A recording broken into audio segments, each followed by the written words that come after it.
Welcome to Digging Deeper Ag Chats with Al, the podcast where we explore the people, practices and big ideas shaping Australian agriculture. Today we're joined by John Francis, who is the director of Agrista, a farm consultancy business based in Wagga Wagga. John's career has taken him from jackarooing and agronomy to helping some of the country's most progressive farmers better understand the financial engine of their business. Through benchmarking and whole of business planning, John and his team help producers turn production into profit without losing sight of the big picture. In this episode, we dive into what benchmarking really means, how to turn data into insight, and why slowing down might actually be the most productive thing you do this season. We'll also cover decision making under pressure, risk, and how numbers, when used well, can transform a farm business. So let's dig in. Welcome today to Digging Deeper, our special guest John Francis. Pleasure to have you in. Thanks for having me, Alistair.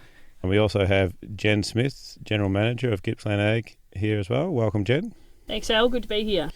Would you like to introduce? You're the one that was sitting in the meeting today, Jen. Let you introduce. I sure would. Today on Digging Deeper, we have a dynamic guest, a former jackaroo and agronomist who was unhappy advising farmers on seed and fertiliser investments without fully understanding the architecture of the whole farm business. So he turned his mind to further education and farm management consultancy. John's taken a keen interest in learning the value of integrating scientific knowledge with financial management. Welcome to Digging Deeper, John. Thanks for having me, Jen. Looking forward to it. John, you're the director of Agrista, a consultancy firm based in Wagga Wagga, New South Wales, and you guys run one of the more notable farm benchmarking programs in Southern Australia. Can you tell us a bit about yourself and your work? Yeah, so we work with producers across southeastern Australia. The production systems are fairly consistent in the areas that we work. We're primarily focused on improving profitability. We start by understanding the farm owners or managers' sort of goals, and then we sort of pair back into their production systems and get an understanding of what they've got capability-wise with regards to the resource base and the skill base and so on, and then we go on a little bit of a journey together to try and set some targets and achieve those targets. So a lot of what we do is about monitoring their progress and assisting them in achieving some realistic goals. Yeah, fantastic. And as Al said, we're in the room today with 10 producers from across Australia, from across Gippsland, and production and profit were very much on the table. Can you tell us a bit about the relationship between those two and how your work in benchmarking helps farmers better understand the drivers from both a profit and a production perspective in their farm system? Yeah, so I think there's a lot of people that have got a good grasp on production, but perhaps let the cost structure go a little bit. And I think where we probably really enjoy to play in terms of the space we play in is marrying the two. So, being cognizant of the financial performance as well as that productivity and production performance. How do they integrate? Well, a lot of the profitability is driven by a good production system, and I guess our expertise is largely in livestock production systems, and that usually means optimising or utilising the feed base in a sensible manner, one that's suitable to the resource base. And so what we typically do is sort of look at what is the resource base, what is it actually capable of doing, what are the production systems that best allow for a matching of feed supply with feed demand. And then we try and build out a system that allows people to actually optimise feed utilisation. Now, the output of that is stocking rate, kilos of beef per hectare, lamb per hectare, wool per hectare. The output of that is a low cost of production, and the output of that is a reasonable margin maintained on every kilo. So it's important, I guess, that there's some level of financial literacy for those managers, because we're not just talking a journey of production, we're really talking a journey of production and financial performance. And so I think some people get the financial performance part right, or in the absence of really understanding the production system, and others get the production system right without understanding the financial performance. I think it's the integration of the two that actually matters. And one of the powerful things about looking at your numbers in a certain way is that it actually allows you to bring those two together and really derive some powerful insights. One of the things that I've recently learnt is that there's a continuum moving from sort of data to information to knowledge and wisdom. And part of that, the continuum starts with data. Some people only ever play in that data space, and I think that's dangerous because you tend to make reactive decisions and it tends to be a high risk area to sort of make decisions in. As you move from data to information, and a lot of that benchmarking data and projecting or presenting your numbers in a farm management sort of manner with key performance indicators, which are production key performance indicators, it actually moves you from that data space to the information space. But that's not where it ends. It's actually more than that. The next step is, right, now I've got some information. I've now got to derive some insights out of it. And that's where hopefully people like ourselves sort of have some insight and deliver some value in taking that information, which has now moved the data from just numbers on a page to numbers with context. That context might be comparing you with someone else or looking at, where the optimum is and that sort of thing. And now I move into that knowledge space. And finally, when you get into that implementation, well, now I've moved knowledge to wisdom. So it's a real continuum. And what we're trying to do is take people on that journey from data, disaggregated bits of information everywhere where my head's overloaded, into information, insights, knowledge and wisdom. That's really the journey. Okay, I think you've answered my next question inside that first part, but if we wind back a little bit, benchmarking by itself, what exactly is benchmarking for someone that hasn't been part of a benchmarking group before? Yeah, great. Well, benchmarking is just comparison. It's a comparison of one thing with another. So if I can give you some context by taking a different industry. Do you watch AFL or like it? Played it, watch it, right. Love it. Yeah. Okay, fantastic. So you're right on my page. That's great. The AFL, I reckon, does a brilliant job of benchmarking. So what they do is they grab the performance of every individual within not only a team but the whole league, and they put up the number of, well, you'll know the lingo, touches, the number of whatever they are, marks, tackles, kicks, marks, clangers, yeah. Thank you, exactly, all those things. And then you, as a punter on the sidelines, could go onto their website and drag in player A versus player B and look at the comparison. Now, imagine the accountability that goes with me being a player and I'm playing head-to-head on someone else. I get to look at all their strengths and all their weaknesses. And guess what the other player's doing? Exactly the same. They're looking at all their strengths and all their weaknesses. Now, guess what they're going to do? They're going to exploit those strengths and weaknesses. They're going to try and avoid the strengths and play to the weaknesses. And that's exactly what we're doing when we're actually benchmarking a farm business. So rather than the clangers and the kicks and all the rest of it, we're putting numbers up which might be profit per hectare, it might be kilos of beef per hectare, it might be labour efficiency, it might be stocking rate, it might be all sorts of things. And then we're comparing against a cohort of others. And then that comparison allows us to look at the strengths of those other businesses and identify what I can do better. So just as the AFL player goes in and says, right, well, I can play better on this guy if I do X, Y, and Z, we're doing the same. What can I do better in my business? So benchmarking is just about identifying opportunity, and then the next step is you actually implementing some change and exploiting that opportunity. So is benchmarking always against another business, or can you do it in your own business from year to year? Yeah, so I want to separate out here benchmarking, which is a comparative analysis, from a set of management accounts with production KPIs.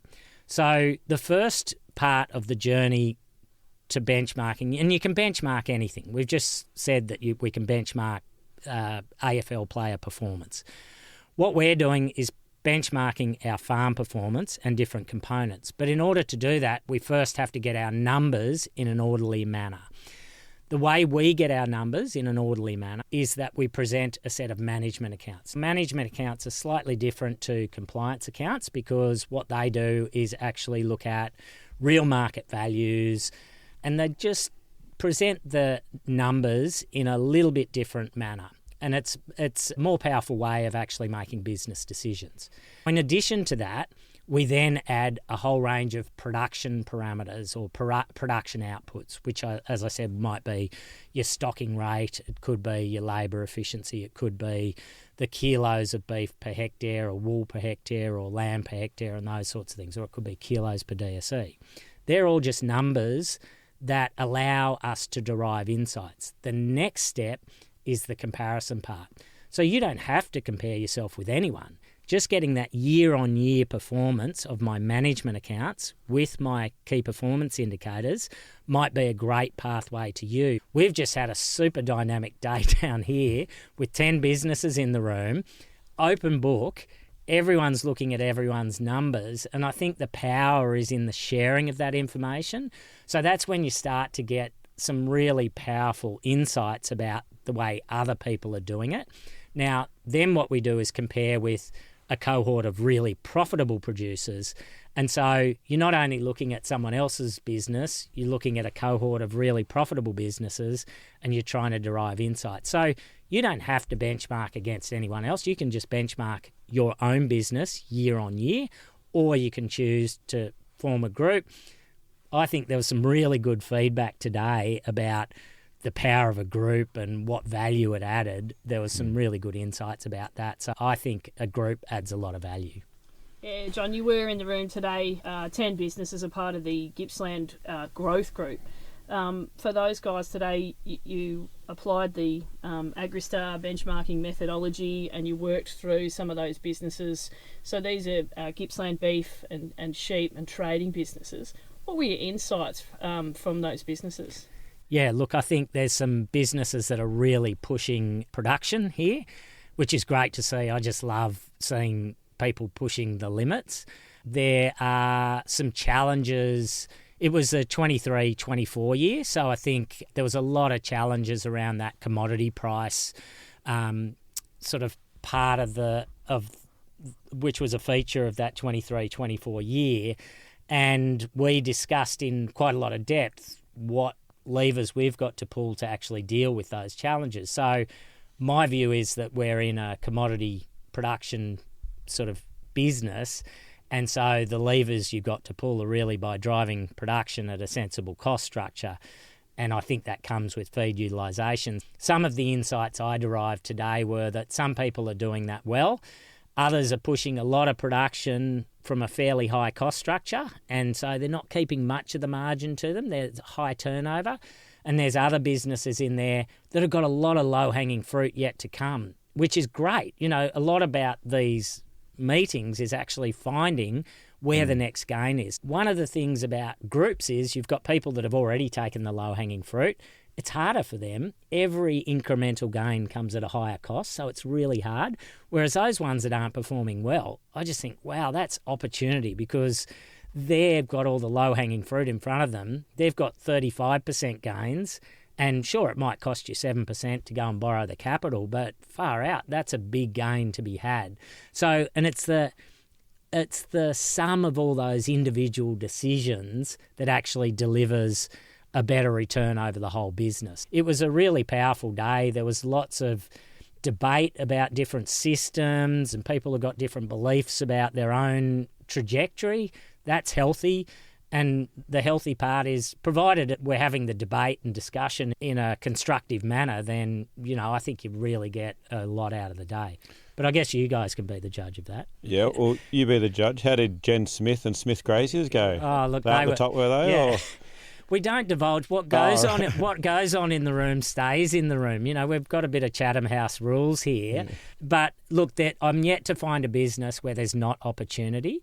And so, you know, the good thing for me was every one of those businesses in that room had opportunity. And I think the journey that this group is going on has only just started. What I'll be excited to is check in 10 years, because a lot of them are going pretty hard. They're actually they're having a fair old crack. They're making me feel uncomfortable, and not that that's quite hard. I'm a bit risk averse, but they're certainly having a red hot go. They're not going to die wondering. So it's really, I think it'll be a really interesting next few years to see how they end up.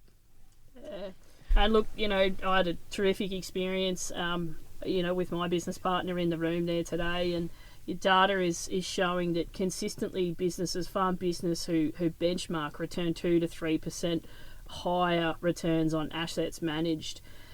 John, can you tell us a little bit about what's driving that advantage and Agristar's benchmarking methodology? Yeah, so I don't know whether that's a symptom or a cause, meaning, we do actually typically have a bit of a bias sample there. So people start the journey of wanting to look at their numbers to explore and get better and improve their performance. So I do think some of what we might be seeing is just a bit of a bias sample. But I think the other part is that triangle or pyramid that I talked about is actually part of it.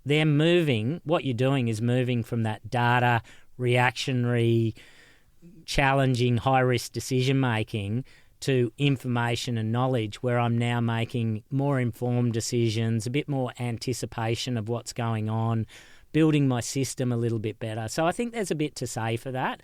And I'm not convinced it's all necessarily causal, but some of it is symptomatic of moving from that data disaggregated space to a bit more information and knowledge.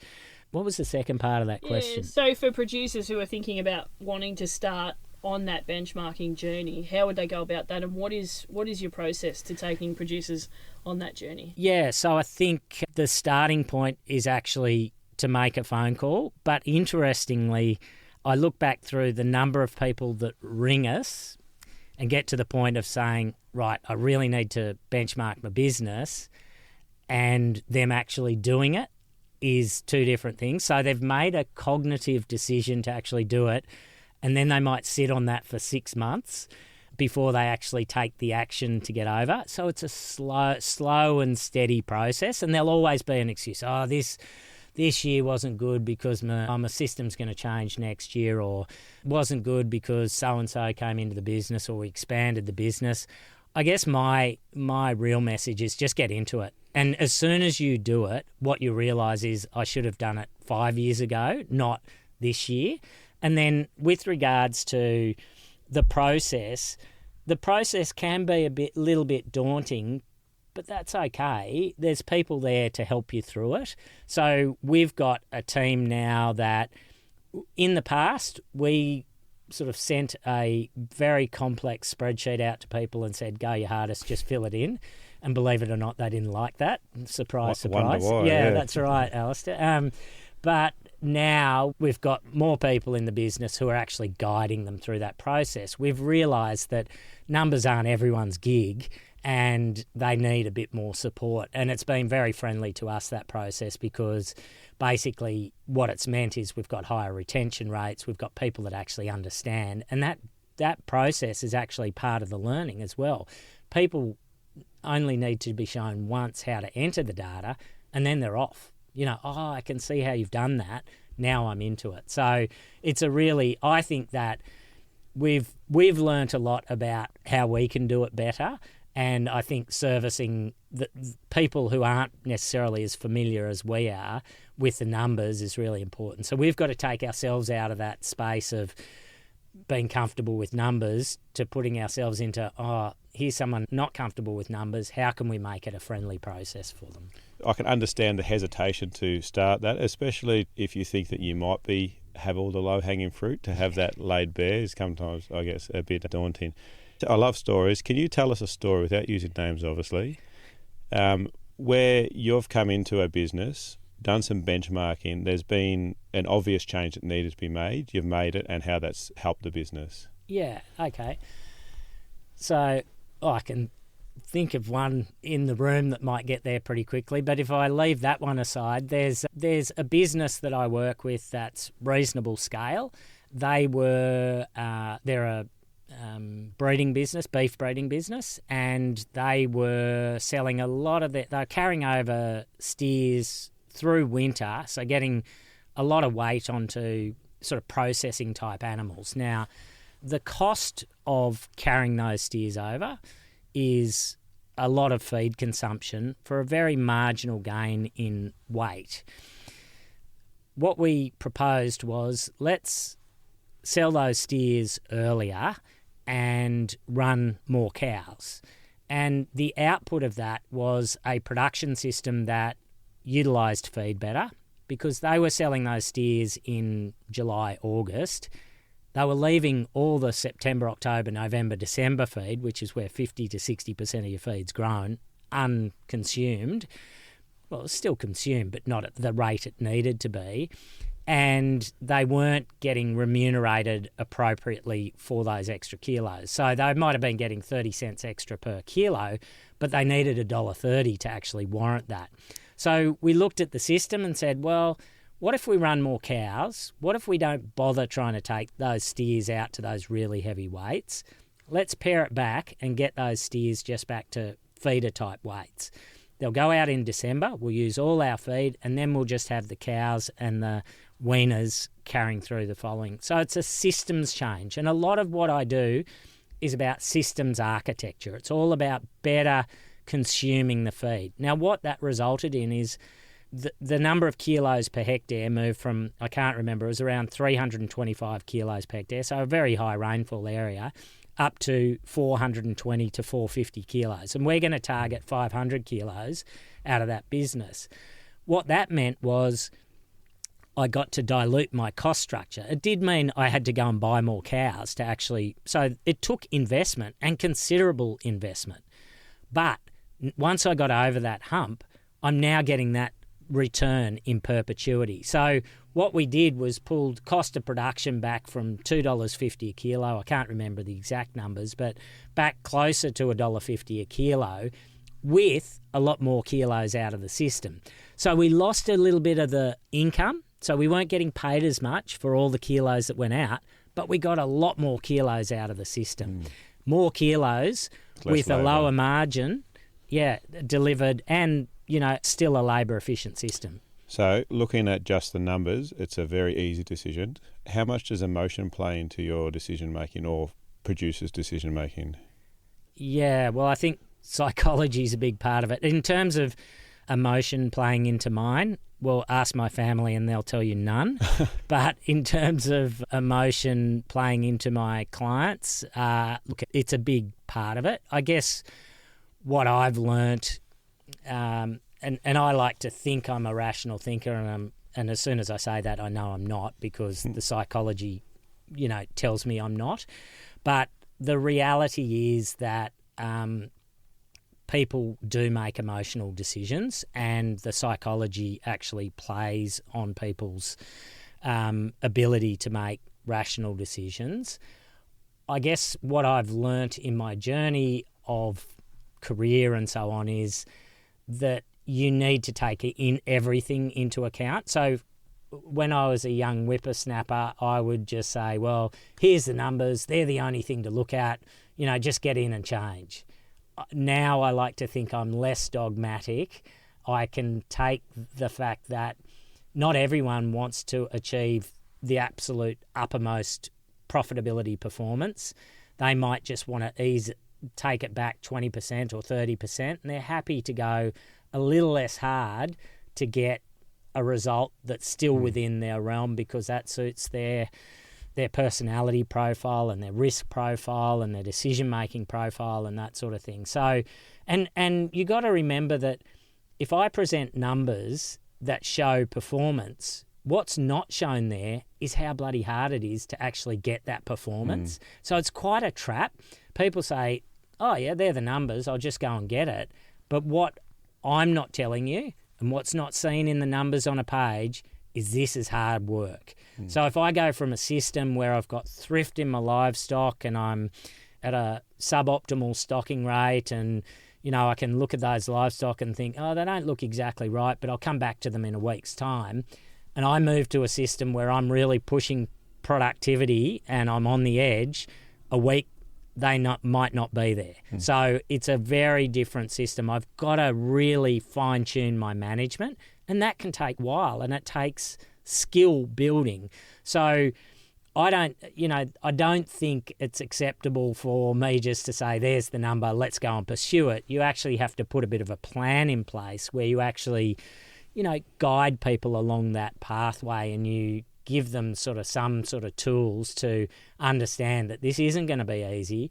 And if it turns dry, it's not going to be pretty either. You're going to have to manage, and you're going to have to manage very quickly and efficiently. So decision making and the ability to make decisions quickly is really important in that system. That doesn't mean you'll always be right, but you really do need to, to have some tools in your toolbox before you just jump in. We're experiencing some really dry times, not so much here in this eastern part of Gippsland, but right across the state of Victoria at the moment and through much of Australia. How does planning for those dry times factor into the architecture of the systems design that you guys do? Yeah, I think it's really important. I think the feed budget is a big part of the planning process. So I don't think you can pursue these production goals without having a feed budget behind you. So the feed budget really helps inform the decision making, in my opinion. So to give you an example, what we do is map out different types of pasture for each month of the year, and that might have a certain growth rate. And then I might have 5 different pasture types, and then I work out what proportion of the whole farm is each of those pasture types. The weighted average pasture growth rate across the farm is basically the area multiplied by each of those pasture growth rates by month. Now what I've got is a feed supply curve, and I know how much feed I'm growing. The next part that I'll do is then look at my production system and think, how can I actually map that out? The next step that I take is then saying, right, now let's sensitise this. If I don't get the feed, which might be minus 50% in spring, what does that look like? And that might mean, I've now got no feed across the farm, which is unacceptable, of course. I need some cover at some point in time. What that also does is inform me about how much supplementary feed I need, or the extent to which I need to sell down. So I think the planning process is very important. It won't be right. No plan is, because we're looking into the future. We don't know what the future is going to be. But what I want to project is, do I have enough cash to actually fund a shortfall in feed, which might mean more supplementary feed, or it could mean I'm going to sell livestock and then buy in later. So I think that situation we're in at the moment is really one that is a particularly challenging one. I don't think it's a surprising one. When we have a drought, a spring drought, it pulls into the next autumn. Where I think the real challenge is this time of year. So people have gone for the ride from September to now, and now is when they lose mental fortitude. They've invested a lot in supplementary feeding these animals. The market's at a low, but they don't have the mental fortitude to ride it out for another couple of months, and they say, I'm too over it, I've got to go. Well, I think that's, if they can get some support to ride it through, it's worth riding it through, because you're so close. Can I guarantee you're so close? Absolutely not. But, typically a break occurs in autumn to winter, so you're not that far away. I think the challenge for people at the moment is they've done 6 or 7 months and they're in the mental grind and all the rest. So if you can just, again, easier said than done, but if you can check out or check in with someone else and they can support you through, then I think there's some value added there. Now, I've got written down here Trump. Right. Right. And when you only have to say the first name or the last name, you know it's a big deal. But market changes and challenges. What's your take? Because we're seeing a lot of good times, a lot of bad times recently. A massive change in leadership over there. Yes. Where are we at with that? You've asked me a day too early, I think. Yeah. Isn't the... Look, Trumpy, we're not being... I hope we've got no... Oh, we're on air. Sorry, yeah. I could be assassinated tomorrow. Now, look, I think it's challenging times for us at the moment. I I think it'll be challenging times for prime lamb, and I think it'll be challenging times for beef. Can I project what the extent of the downside is from the proposed tariffs? Absolutely not, but this just plays further into my discussion about why you need to drive a low cost of production. We are price takers, and we don't have any say over the price that we receive for our product. To that extent, we are similar to the coal miner, who is a commodity producer. Now, how do they deal with it? They produce as much coal as is sensible from a cost structure which is sensible. We've got to do exactly the same. So if we take a hit of 10%, say, over the whole herd, and I don't know what it's going to be, but if we take that hit, then it puts even more emphasis on my ability to drive a low cost of production. It means I've got to get even more disciplined about the cost structure I've got and understand the production targets I've got. So my advice would be, if I don't know what my production is per hectare or per DSE or per hectare per 100 mils or whatever metric you use, or my cost of production is, then now is a good time to start, because we're going to come under pressure. We've come under the pressure from high commodity prices to low commodity prices, and we all let things go a little bit slack when the commodity prices were high. It's now time to lean up.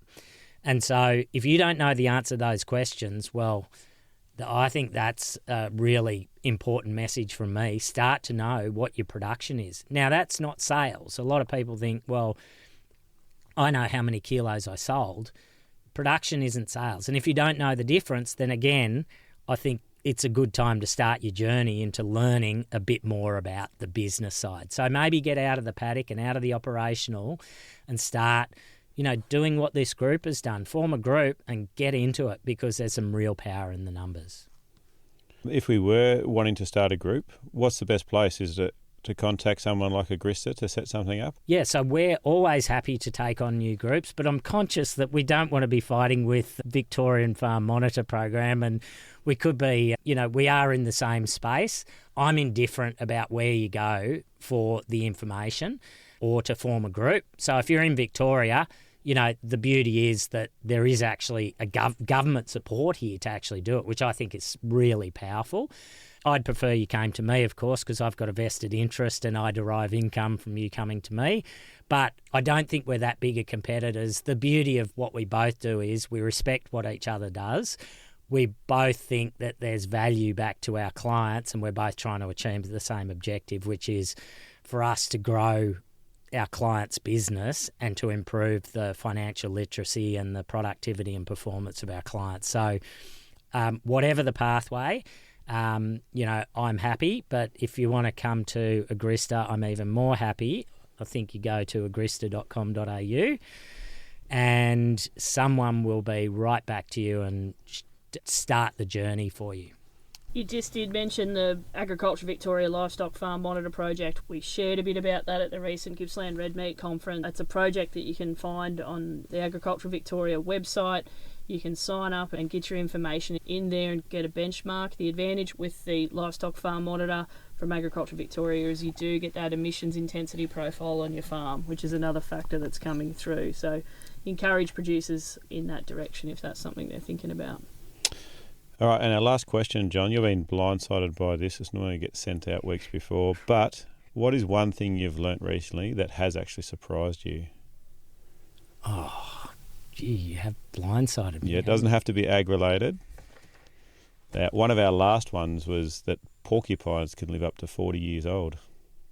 And you can't use that one because you've just learnt that. No, it's got to be personal here. It's got to be something personal because my family are just constantly surprising me with the idiotic things they do. Okay, here's one. We went to a Fatboy Slim concert the other day and I learnt why my kids love the festival so much. It was fantastic. There was such a good vibe about it, and it was something I don't do frequently, believe it or not. I don't go to a lot of Fatboy Slim concerts, but my kids are into the festivals. I don't want to know what they do when they're there, but certainly the vibe and the atmosphere was absolutely electric, and it was fantastic to see. So I can see why they spend their hard-earned on festivals. Yeah, that's a good one. I enjoyed that. So thank you, John, for coming in. We've appreciated having you down and appreciated making time for this session today. Thank you.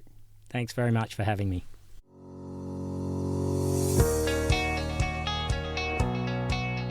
A big thank you for tuning in today. And remember, if you have a question about today's episode or a topic you'd like us to cover, reach out to one of our many platforms and join the conversation. We're here because of your passion and commitment to agriculture. Together, we can build a stronger farming future. This podcast is made possible by the Future Drought Fund Regional Drought Resilience Planning Program, co-funded by the Victorian and Australian governments.